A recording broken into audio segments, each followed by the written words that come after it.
ఓం నమ శివాయ. ఓం నమో నారాయణాయ. కర్మ నివారణ నరదృష్టి నివారణ కాళభైరవాయ నమో నమః. ఓం ఆంజనేయాయ విద్మహే వాయుపుత్రాయ ధీమహి తన్నో హనుమత్ ప్రచోదయాతు. హరి ఓం. మా ఛానల్కి స్వాగతం. చూస్తున్న వీక్షకులకు ప్రేక్షకులకు ప్రియ కాళభైరవ భగవద్బంధులకి స్వాగతం పలుకుతూ మమ్మల్ని ఎంతగానో ఆదరిస్తూ ఉండబడినటువంటి ప్రియ సోదరీమణులకు అందరికీ, సనాతన ధర్మ సంరక్షకులకు, జ్యోతిష్య అభిమానులకు స్వాగతం పలుకుతూ అందరిపైనను శ్రీ హనుమంతుడి స్వామి వారి యొక్క ఆశీస్సులు ఉండాలని కోరుకుంటూ ఆశీర్వచనం. అందరికీ ధర్మ మార్గము, భక్తి మార్గము, రామ మార్గాన్ని ఏర్పాటు చేసే శక్తిని మనసు ప్రసాదించాలని మనసారా శ్రీ హనుమంతుడి స్వామి వారిని కోరుకుందాం. 1వ తారీఖు 6వ నెల 2024 నుండి 15/6/2024 వరకు పుట్టినటువంటి వారందరూ కూడా ముందస్తుగా జన్మదిన శుభాకాంక్షలు. గతంలో వివాహం చేసుకున్న వారికి వివాహ వార్షికోత్సవ శుభాకాంక్షలు. 1/6/2024 నుండి 15/6/2024 వరకు గ్రహ గమనాలను ఒకసారి వీక్షింపచేద్దాం. మేషరాశిలో కుజుడు స్వక్షేత్రకారకుడు, వృషభ రాశిలో చతుర్గ్రహ కూటమి, రవి బుధ గురు శుక్ర సంచార స్థితి, శుక్ర భగవానుడు స్వక్షేత్ర సంచార స్థితి. రవి చేత గురు శుక్రులు ఇద్దరు గురుమౌఢ్యమి శుక్రమౌఢ్యమి జరుగుతున్న విషయం తెలిసినటువంటిదే. అలాగనే కన్యరాశిలో కేతు సంచార స్థితి, కుంభరాశిలో శని భగవానుడు స్వక్షేత్ర సంచార స్థితి, మీనరాశిలో రాహు సంచార స్థితితో ద్వాదశ రాశుల్లో గ్రహ గమనాలు ఈ విధంగా ఉన్నాయి. వృశ్చిక రాశి వారు గురువారం అమావాస్య రోహిణి నక్షత్ర సందర్భంగా గజకేసరి యోగము ఎలా పొందాలి అనేటువంటి విధి విధానము, అలాగే 7వ స్థానంలో చతుర్గ్రహ కూటమి సంచార స్థితితో ఎలాంటి దోషాలని తొలగించుకోవాలి, ఎలాంటి అదృష్టం కలిగించుకోవాలో ఈ వీడియోలో సవివరంగా సంపూర్ణంగా తెలుసుకుందాం. వృశ్చిక రాశిలో ఏ నక్షత్రాలు వస్తాయి అనగా విశాఖ నక్షత్రంలోని చివరి పాదం 4వ పాదము, అనురాధ నక్షత్రంలోని 4 పాదాలు, జ్యేష్ఠ నక్షత్రంలోని 4 పాదాలు కలిపితే వృశ్చిక రాశి. చాలామందికి పుట్టినటువంటి కాల సమయంలో డేటా ఆఫ్ బర్త్లు లేనటువంటి కారణం వలన పేరు యొక్క మొదటి అక్షరాన్ని అనుసరిస్తూ ఆ రాశిని తెలుసుకునే ప్రయత్నం చేద్దాం. తో, నా, నీ, నో, నే, నో, యా, యు అక్షరాల వారందరూ వృశ్చిక రాశి జాతకులే.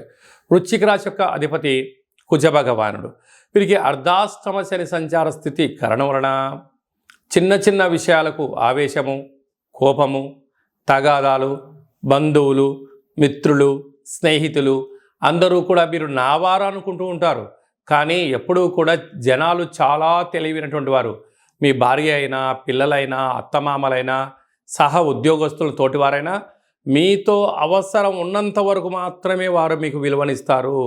బెల్లం ఉంటేనే చీమలు వస్తాయి, ఈగలు వస్తాయి అనేది ఎంత సహజమో మీ దగ్గర డబ్బులు, తెలివి, నాలెడ్జి మీదంతా వాళ్లకు ఉపయోగపడుతున్నంత వరకు మాత్రమే మిమ్మల్ని దేవుడు అని చెప్తారు.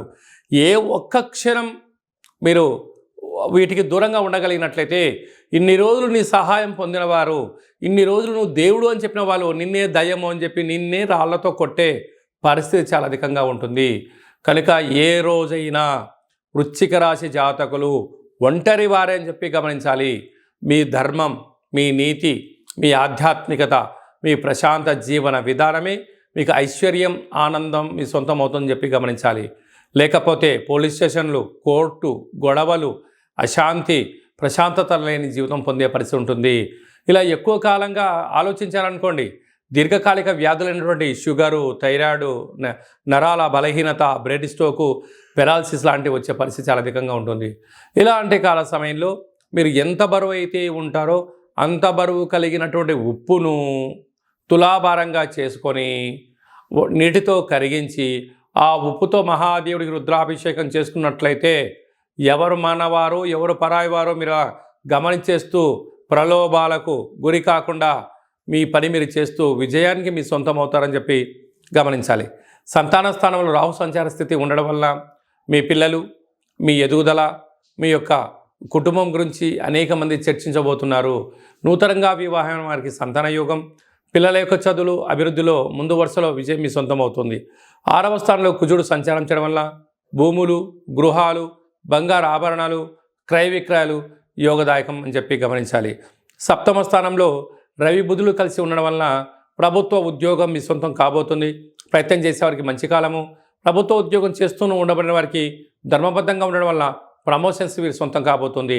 అక్కడే గురువు, అక్కడే శుక్రుడు సంచారం చేయడం వలన కొన్నిట్లో స్వల్పమైనటువంటి ఇబ్బంది అనిపించినను మౌనంగా ఉండండి, యోగదాయకమైన రోజులు మీవే అని చెప్పి గమనించవచ్చు. కనుక ఈ అమావాస్య గురువారము రోహిణి నక్షత్ర సందర్భంగా ఈ చతుర్గ్రహ కూటమి సప్తమంలో ఉండడం వల్ల దోషం తొలగించుకోవాలి అన్నట్లయితే తెల్ల జిల్లెడు వృక్షం దగ్గర దీపం పెట్టడం, అలాగనే కాళభైరవ స్వామి యొక్క ముడుపు, హోమము కార్యక్రమంలో పాల్గొనడం, కాళభైరవ స్వామికి స్మరణ చేయడం వలన అంతా మంచి కలుగుతుందని చెప్పి గమనించాలి. విశాఖ నక్షత్ర జాతకులు స్వయం వృత్తులు, సేవారంగాల్లో, మార్కెటింగ్లో తొందరపాటు నిర్ణయాలకు ఇది సరైన సమయం కాదు. అనురాధ నక్షత్ర జాతకులకు సహనం, పట్టుదల, ఓర్పు, ధర్మమే మీ యొక్క విజయం కలిగించాలి. విజయం మీ సొంతం కాబోతుందని చెప్పి గమనించాలి.